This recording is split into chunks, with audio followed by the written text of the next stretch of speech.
The little viewfinder on the back of the camera got some water on it. Welcome to the Hillbilly RV channel. Dreary, drizzly, cool day. I'm in my short sleeves because I've been in this camper for like 40 minutes, struggling to get a furnace out, and it's something like 80 degrees in there. I'm about to die. Why was there such a struggle? Well, the power wires.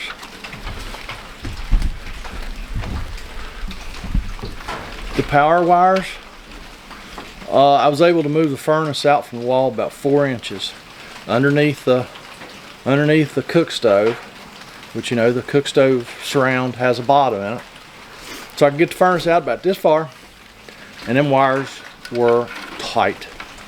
And I'm trying to reach back in the cabinet, figure out why them wires won't come loose, and took the bottom out of the surround for the stove, and still could not see what in the world's going on. Once I get it out, of course, I can see the wires are zip tied to the gas line down in there. I'm not even sure I can get my knife down in there. Why on earth would they do that? So they've had to, when they built this camper, they've had to hook the wires up to the furnace, and then pulled them. Let me guess, they got 2 zip ties down in there. Oh my goodness. Are you kidding me?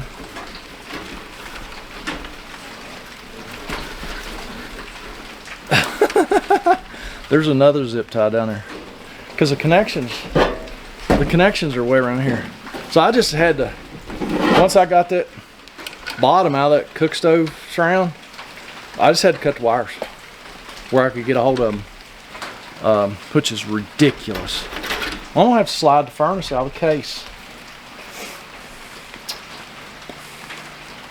which I can do now that I've got these wires cut. It's not attached to the camper anymore. My goodness. I mean, I'm going to test the board and the cell switch, which means I wouldn't even have to pull this furnace out of the case, but I've got to get it hooked back up, which means I need to get those wires. I need to get those wires loose so I can get to them.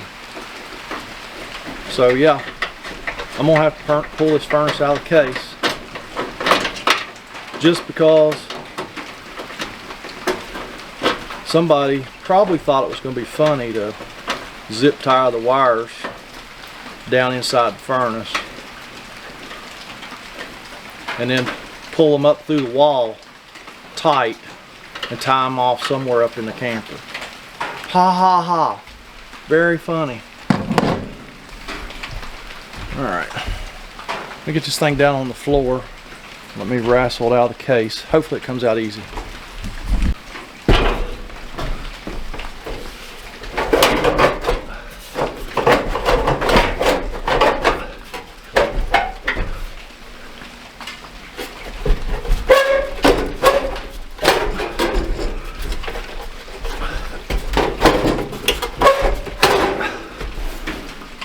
Oh yeah, she's a tight one.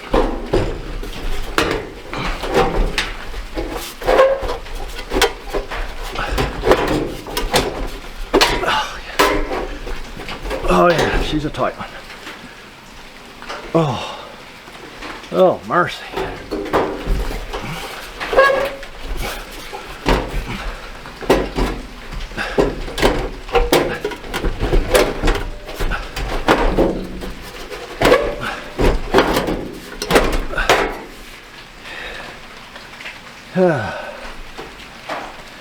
Yeah, sometimes these things are a lot of fun.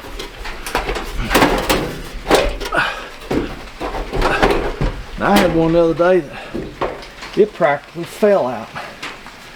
Might have been the easiest one that I ever seen. hanging up right there for some reason.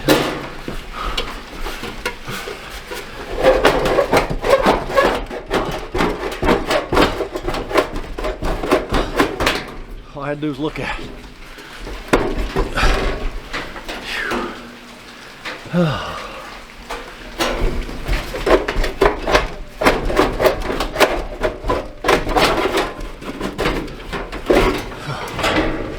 Whew. Okay.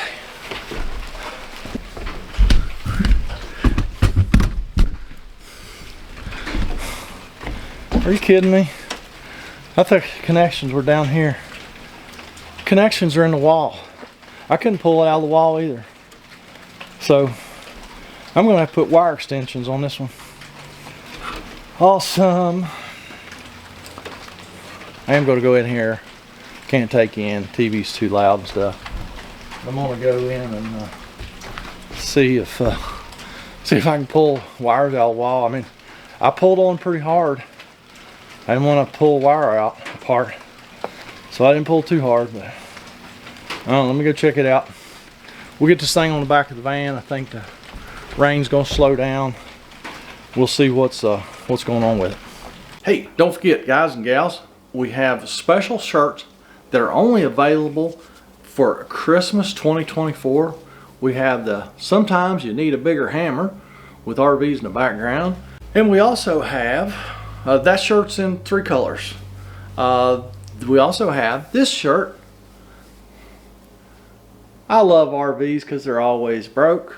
It's more for you techs out there. It has the Hillbilly logo on the front in 3 colors as well. Both these shirts are only available until Christmas 2024, so if you want one, you better get it now. Of course, we got the leather patch hats. We got keychains, can koozies, stuff like that, so go check that stuff out. Link down below. Now let's get back to the video. Alright, it is raining. If it starts raining any harder, I'll have to put y'all up. So let's see what happens here. What's happening is the furnace runs for, or the fan runs for about 10 seconds or so, and it shuts off. It's like it was a high limit switch or sail switch or board. I think this has the self-diagnostic LED. It does not. At least we got it out here now where we can test the sail switch and stuff.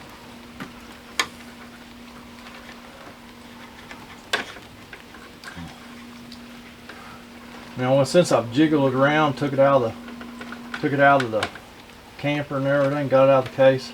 Let's just see if it's still doing the same thing.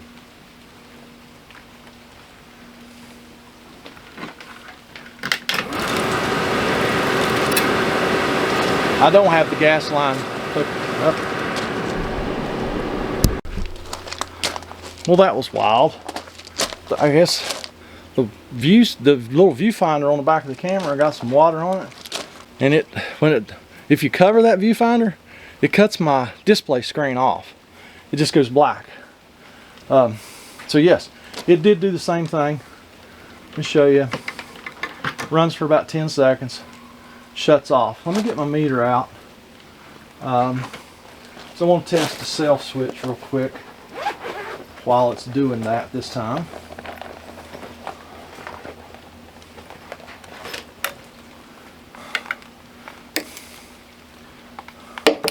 Put it on the DC scale. You're not going to be able to see it, but I can see it.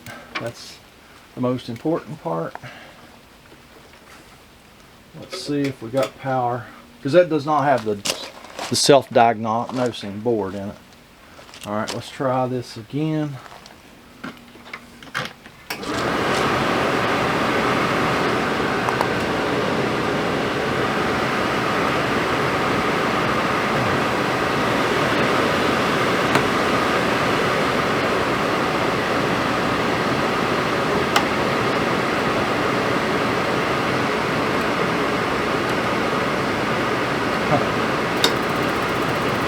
That cell switch is flaky.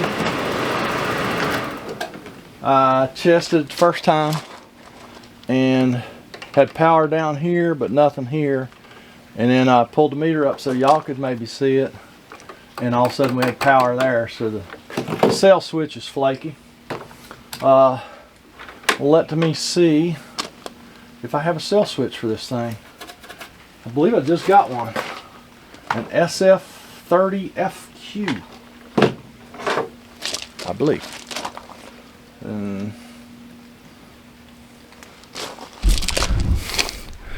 Let me go get my book out of the van, look the cell switch up, and like I said, I think I got one just the other day. Yeah, I had one. Say this is a SF35FQ, and according to my book, the cell switch, the part number was a 232261. All right, that is been superseded by a different number, 525003. But I used my this cell switch a couple weeks ago, so I reordered it, got it just the other day. That's awesome timing. So let's switcheroo this thing out real quick and see if it acts more consistent. It bugs me a little bit that I touched the cell switch and it started working, because you just never know when that happens. You know, yeah, we could get this thing, we could test it and it worked fine, and then you get that dreaded phone call tomorrow. Hey, that furnace is doing the same thing again. Tony's fighting one of those right now. It works 100% of the time when him or one of his guys is there, and then that next night or 3 days later, he gets that dreaded call. Hey, this furnace is doing the same thing again. So yeah, those just absolutely suck. Those are the worst. We've all had them. If you've been an RV tech, or really any kind of tech for any amount of time, you've probably had one of those. Work 100% of the time when you're there, and then when you're not there, it don't work. Yeah, they'll make you crazy and cost you a lot of money.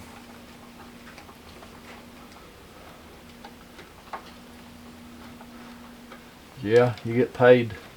You paid to work on it the first time, but then the other 45 times you go work on it, chances are,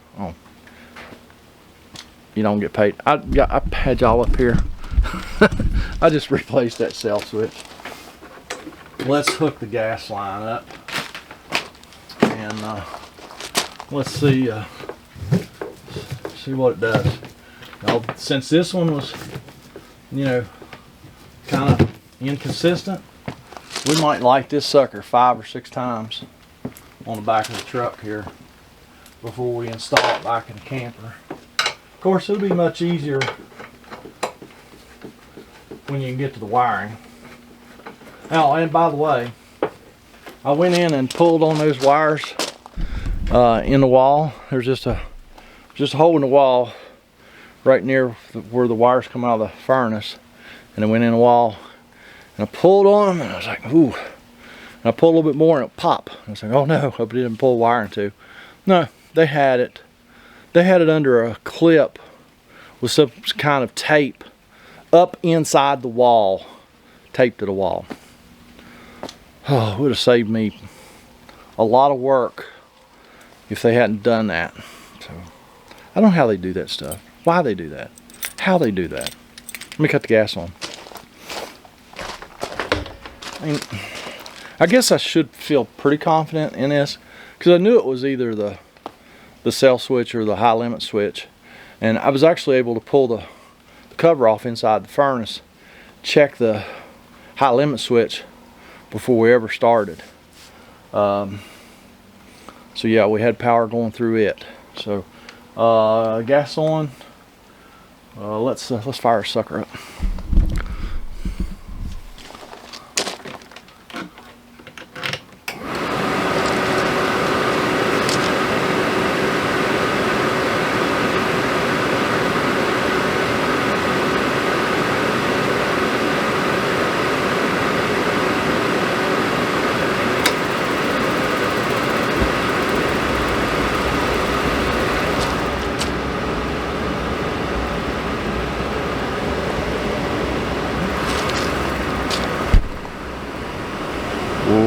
Well, there you go.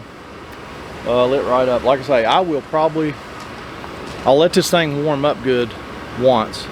Let it run for 10 minutes or so and warm up. And then I'll unhook it, let it go through its cool down cycle. And do that probably at least 4 times, maybe even more, before I reinstall it. But yeah. This would have been a pretty easy job because the furnace come out that 3 or 4 inches really easy. It come right off the flue. I didn't have to take the flue off the outside of the camper. Would have been really easy if they hadn't fastened those wires up in the wall. So I don't know why they do that. Don't y'all do strange things? Get down in that comment section. Leave me a comment, a criticism, a concern. And if you're wondering where Bill Hilly's at today, Bill Hilly, he's on work release right now. And I don't know, I think he was a bad boy last night. And they wouldn't let him out on work release this morning. I went by to get him and they wouldn't let him go. So that's where Bill Hilly's at. He needs to straighten up what he needs to do. So y'all, yeah, he needs to straighten up. So yeah, y'all have a fantastic day, and we will catch you next time.